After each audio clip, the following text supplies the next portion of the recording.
Assalamu alaikum. Welcome my dear lovely viewer Master House 24.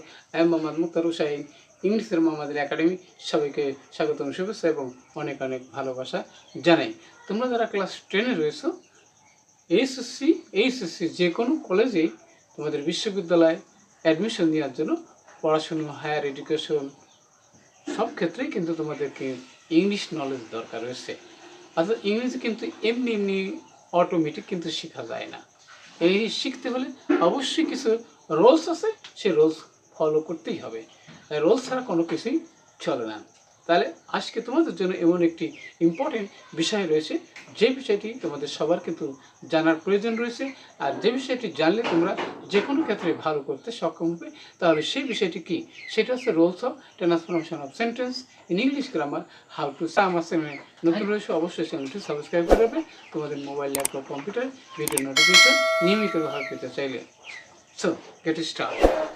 Hello my dear lovely viewers, আমরা বলছিলাম rules of transformation of sentence in English grammar how to change, সেখানে shortcut tips for GPA 5।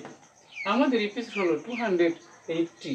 Class 10-এ SSC, HSC, বিভিন্ন college, বিশ্ববিদ্যালয় এবং বিশেষ করে যেটি দিনাজপুর 2019 সালে এসেছিল, অবশ্যই বোর্ড কোশ্চেনগুলো তোমাদেরকে বেশি করে সলভ করতে হবে, যাতে যেখানে তোমরা 80% নাম্বার কভার করতে পারবো। অর্থাৎ জিপিএ 5 পেতে হলে অবশ্যই বোর্ড কোশ্চেনগুলো বেশি কি প্র্যাকটিস করতে হবে, এক্সারসাইজ করতে হবে, তাহলে কিন্তু সাকসেস আসবে।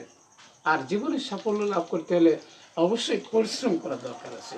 পরিশ্রম কিন্তু অটোমেটিকই আসে না, সাকসেস কিন্তু অটোমেটিক আসে না। তাহলে অবশ্যই আমরা আজকের ভিডিও থেকে জানতে পারবে যে এখানে বন্ধুরা যে সিম্পল থেকে কমপ্লেক্স সেন্টেন্স কীভাবে চেঞ্জ করতে হয়, সে বিষয়টি জানতে পারবে।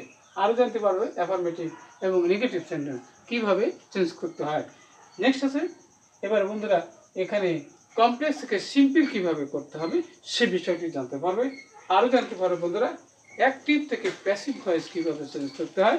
আর একটা ইম্পর্টেন্ট বিষয় আছে যে অ্যাফার্মেটিভ থেকে নেগেটিভ কীভাবে তোমরা চেঞ্জ করবে। তাহলে অবশ্যই জানতে হলে আমার সাথে থাকবে, নো স্কিপ। কোনো টানা হেঁচড়া করলে কিচ্ছু বুঝতে পারবে না এবং পরীক্ষা ভালো করতে পারবে না। তাহলে প্রথমে দেখো বন্ধুরা, we work hard to attain success in life.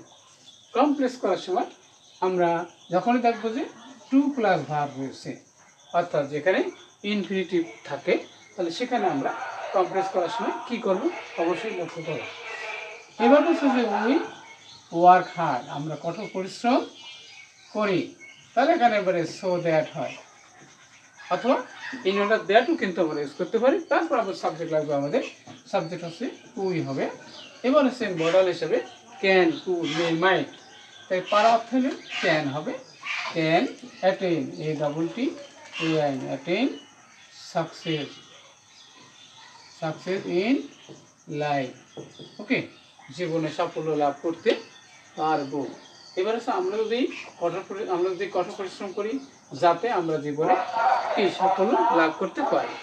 Next হচ্ছে বন্ধুরা, piece and prosperity is not possible without being কি ইন্ডাস্ট্রিয়াল। অ্যাফার্মেটিভ, তাহলে অ্যাফার্মেটিভ করার সময় অবশ্যই সেখানে বিপরীত শব্দ লক্ষ্য রাখতে হবে। তাহলে এখানে peace, pitch and prosperity is possible মানে কি সম্ভব।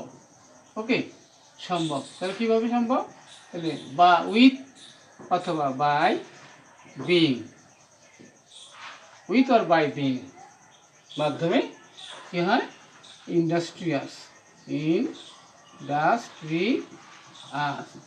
তাহলে এখানে কি বলবে, পরিশ্রম হওয়ার মাধ্যমে এটি কিন্তু সম্ভব। তাহলে পরিশ্রম যদি না হয়, তাহলে অবশ্যই সেখানে পিস অ্যান্ড প্রসপারিটি সম্ভব কি সম্ভব নয়। তাহলে সম্ভব যদি কিনা আমরা পরিশ্রমী হই। নেক্সট হতো বন্ধুরা, a man who leads an idle life bring কি মেজারি। সিম্পল করার কথা বলা আছে। তাহলে বলতেছে কি বন্ধুরা, এ ম্যান এখানে কি আমরা leading an idle life, bring মানে কি বই আনে, brings misery, for for his life, for his life. অর্থাৎ বলতে রিলেটিভ প্রোনাউনটা মূল ভাষা আইনি দিলাম, তাহলে এখানে man leading an idle life bring মিজারিজ for his life. অর্থাৎ অলস জীবনযাপনকারী ব্যক্তি তার জীবনের জন্য কি কষ্ট বয়ে নিয়ে আসে। নেক্সট হচ্ছে বন্ধুরা যে he can never help the people of the society, passive. তাহলে প্যাসিভ করার সময় আমাদের কিন্তু কি অবজেক্ট হচ্ছে কি অবশ্যই লক্ষ্য রাখতে হবে। তাহলে আমরা লিখবো কি the people of the society, society. Can থাকলে আমাদের বন্ধুরা ক্যান হয়, ক্যান বি হয়, তাহলে ক্যান এবারে any never be help, HEL help by him. অর্থাৎ সাবজেক্টকে অবজেক্ট করা। তাহলে প্যাসিভের নিয়মই হচ্ছে এই অবজেক্টকে সাবজেক্ট করা, টেন্স অনুযায়ী অবজেক্ট, মূল ভার্ব পাস্ট পারসন, প্রিপোজিশন, সাবজেক্টকে অবজেক্ট করা। অবশ্যই তোমরা বুঝতে পারছো।